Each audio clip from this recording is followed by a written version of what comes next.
అందరికీ నమస్కారం. గౌరవనీయులైనటువంటి Gautam model high school పాఠశాల ప్రతినిధులు మరియు ప్రధాన ఉపాధ్యాయురాలు, ప్రధాన ఆచార్యులు మరియు నాతోటి ఉపాధ్యాయ బృందం మరియు ప్రియామైన విద్యార్థులందరికీ కూడా హోలీ పండుగ శుభాకాంక్షలు. హోలీ అనేది కేవలం రంగుల పండుగ మాత్రమే కాదు, ఆనందాల అల్లిక, పువ్వుల పరిమళింపు, ఐక్యతకు ప్రతీక. ఇన్ని ప్రత్యేకతలు ఉన్నటువంటి హోలీ పండుగను పురాణాలలో చాలా కథలు ఉన్నాయి. దాంట్లో ముఖ్యంగా హిరణ్యకశపుని స్టోరీ. హిరణ్యకశపుడు అనేటటువంటి వాడు పూర్వంలో ఉండే ఒక అసుర రాజు. ఈయన ఘోరమైన తపస్సు చేసి బ్రహ్మ దగ్గర ఒక వరాన్ని పొందుతాడు.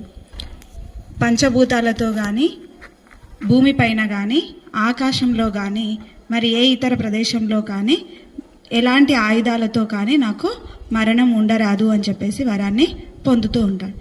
ఇలా వరాన్ని పొందిన హిరణ్యకశపుడికి అహంకారం ఇంకొంచెం ఎక్కువైపోయి తన రాజ్యంలో ఉన్నటువంటి ప్రజలందరినీ కూడా ఆదేశాలు ఇస్తాడు. ఏమని?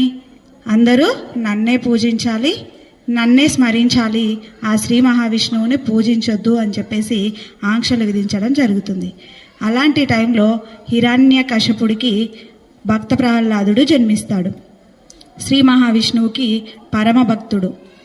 అయితే శ్రీ మహావిష్ణువు అంశనే భక్త ప్రహ్లాదుడు అనుకొని హిరణ్యకశపుడు భక్త ప్రహ్లాదుని చంపేయడానికి ప్రయత్నం చేస్తాడు. ఎంతోమంది భటులకు, మంత్రులకు, ఇతర రాజులకు అప్పచెప్తాడు భక్త ప్రహ్లాదుని చంపేయమని. అయినా చంపాలనుకున్న ప్రతిసారి కూడా శ్రీ మహావిష్ణువు ఏదో విధంగా భక్త ప్రహ్లాదుని కాపాడుతూ వస్తూ ఉంటాడు. అయితే ఈసారి ఎవరి మీద నమ్మకం ఉంచకుండా తన సొంత చెల్లెలైనటువంటి హోలికాకు భక్త ప్రహ్లాదుని చంపమని ఆదేశాలు ఇస్తాడనమాట. సో హోలికాకి ఏంటి అనంటే అగ్నిలో దహించిపోకుండా ఒక మాయా దుప్పటిని కలిగి ఉంటుంది. ఈ మాయా దుప్పటిని కప్పుకొని తను భక్త ప్రహ్లాదుని ఒళ్ళో కూర్చోబెట్టుకొని అగ్ని ప్రవేశం చేస్తుంది. అప్పుడు విష్ణువు భక్త ప్రహ్లాదుని కాపాడాలి కదా, అలా అని ఆయన మాయతో మాయా దుప్పటి కాస్త గాలికి ఎగిరిపోతుంది. హోలిక దహనమైపోతుంది. భక్త ప్రహ్లాదుడు క్షేమంగా బయటికి రావడం జరుగుతుంది. ఈ విధంగా హోలిక దహనమైపోవడాన్ని హోలికా దహనం అని చెప్తారు. ఇది పౌర్ణమికి ముందు రోజు, హోలీ పండుగకి ముందు రోజు. మనందరూ చెప్తూ ఉంటారు, ఊర్లో అందరూ కామదహనం కామదహనం అని చెప్తూ ఉంటారు కదా, అదే హోలికా దహనం. ఈ హోలికా దహనం అయిపోయిన కారణంగా, చెడు అంతరించిపోయిన కారణంగా ఆ రాజ్యంలో ప్రజలంతా కూడా మరుసటి రోజున అంటే పౌర్ణమి రోజున రంగులు చల్లుకుంటూ హోలీ పండుగను జరుపుకుంటారు. ఇదే కాకుండా పురాణాల్లో శ్రీకృష్ణునికి అనుబంధమైన ఇంకో కథ కూడా ఉంది. శ్రీకృష్ణుడు గోకులంలో ఉన్నప్పుడు కంస మహారాజు శ్రీకృష్ణుడి పైకి అనేక మంది రాక్షసులను చంపడానికి పంపిస్తూ ఉంటాడు. పూతనను శ్రీకృష్ణుడిని చంపడానికి పంపిస్తాడు. పూతన శ్రీకృష్ణుడిని తన ఒళ్ళో కూర్చోబెట్టుకొని తన విషపు పాలను శ్రీకృష్ణుడికి పట్టిస్తుంది. ఆ పట్టించే క్రమంలో శ్రీకృష్ణుడు కొద్దిగా విషపు పాలను తాగిన తర్వాత పూతనను చంపేయడం అనేది జరుగుతుంది. ఆ విషపు పాలు తాగడం వల్ల శ్రీకృష్ణుడి శరీరం అంతా కూడా నల్లగా మారిపోతుంది.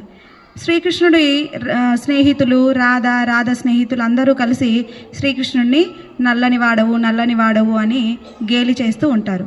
అలా గేలి చేసినప్పుడు శ్రీకృష్ణుడు యశోద దగ్గరికి వెళ్ళి ఏడుస్తాడు. నన్ను అందరూ గేలి చేస్తున్నారు, నన్ను నల్లడి వాడంటున్నారు అని. సో యశోద శ్రీకృష్ణుడిని ఏడుపు మాన్పించడానికి ఏమని చెప్తుంది అని అంటే, కొన్ని రంగులు తన చేతికిచ్చి ఇవి రాధపైకి చల్లితే నీకు ఏ రంగులు కావాలంటే ఆ రంగులో రాధ నీకు కనిపిస్తుంది అని చెప్పి ఓదార్చి పంపిస్తుంది. శ్రీకృష్ణుడు రంగులను తీసుకెళ్ళి రాధ స్నేహితుల పైన చల్లి ఆనందంతో ఉంటాడు. అప్పుడు రాధ స్నేహితులు ఊకుంటారా? వాళ్ళు కూడా రంగులు తీసుకొని శ్రీకృష్ణుడి పైకి చల్లడం అనేది జరుగుతుంది. ఈ విధంగా వాళ్ళు ఆనందంగా ఒకరిపై ఒకరు రంగులు చల్లుకోవడం కూడా ఈ హోలీ పండుగకు ప్రతీకగా మనము చెప్పుకోవచ్చు. ఈ రెండు కథల ద్వారా మనం తెలుసుకున్నది ఏంటి అనంటే, హోలీ అంటే మంచిపై చెడుపై మంచి విజయం, అదే కాకుండా అహంకారంపై భక్తి విజయం సాధించడం అనేది మనం చూస్తూ ఉంటాం.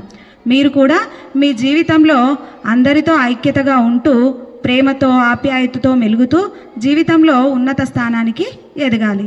మీరు మీ కుటుంబాలతో కలిసి ఐక్యతగా ఉంటూ మీ జీవితంలో రంగురంగుల సుఖమయం కావాలని కోరుకుంటూ అందరికీ మరొక్కసారి హోలీ శుభాకాంక్షలు. ధన్యవాదాలు.